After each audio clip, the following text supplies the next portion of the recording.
बीजापुर से।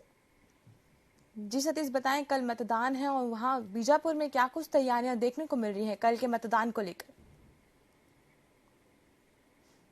पहले तो बता दूं कि पहले चरण का जो चुनाव होना था, जिसमें बीजापुर जिला भी था और बस्तर संभाग की 12 सीटों का चुनाव पहले चरण में हो चुका है। और यहाँ पे जिस प्रकार की हरकतें जो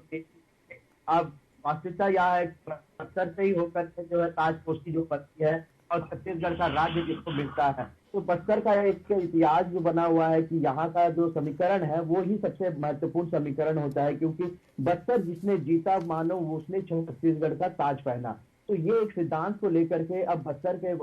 तरफ जो रुख किया हुआ है पूरे प्रदेश के और जो राजनेता है वो बड़ी संख्या में यहाँ पे पहुंचे हुए थे और बड़ी संख्या में यहाँ जो शोर से रोड शो वगैरह हुआ, सारी चीजें हुई, चुनाव भी खत्म हो चुका है। अब चुनाव के बाद की परिस्थिति मैं आपको बताना चाहता हूं। अभी मैं इस वक्त ऐसे जगह पे क्षेत्र पे मौजूद हूँ, यह अंदरूनी क्षेत्र भोपालपट्टनम ब्लॉक है बीजापुर जिले का, और इस क्षेत्र में धान कटाई को लेकर के मैं बात करना चाहूंगा, क्योंकि 1 नवंबर से पूरे छत्तीसगढ़ में धान कटाई की शुरुआत हो चुकी है। धान कटाई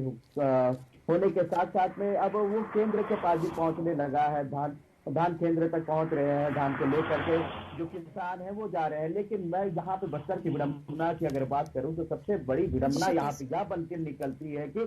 पूरे छत्तीसगढ़ में जहां एक तरफ धान खरीदी केंद्र में धान पहुंचते हैं और वहां पे अब मैं आपको दिखाना चाहूंगा इस तस्वीर, ये तस्वीर आप देख सकते हैं, यहाँ पे अभी धान कटाई चल रही है और ये सीजन आप देख सकते हैं धान कटाई का है और धान कटाई यहाँ पे चल रही है। और अब मानो बरसात का जो समय गुजरने के बाद में जो परिस्थिति बनती है किसानों के लिए सबसे बड़े मुश्किल का समय होता है, क्योंकि अचानक से तूफान आता है और फिर बारिश हो जाती है। उसके बाद में जो है इस प्रकार की परिस्थिति जब देखने को मिलती है, क्योंकि जब धान कटाई हो चुकी है, धान को अब सुखाया जा रहा है और इस बीच में मौसम का अगर मार पड़ जाए तो किसानों में सबसे बड़ा दिक्कत और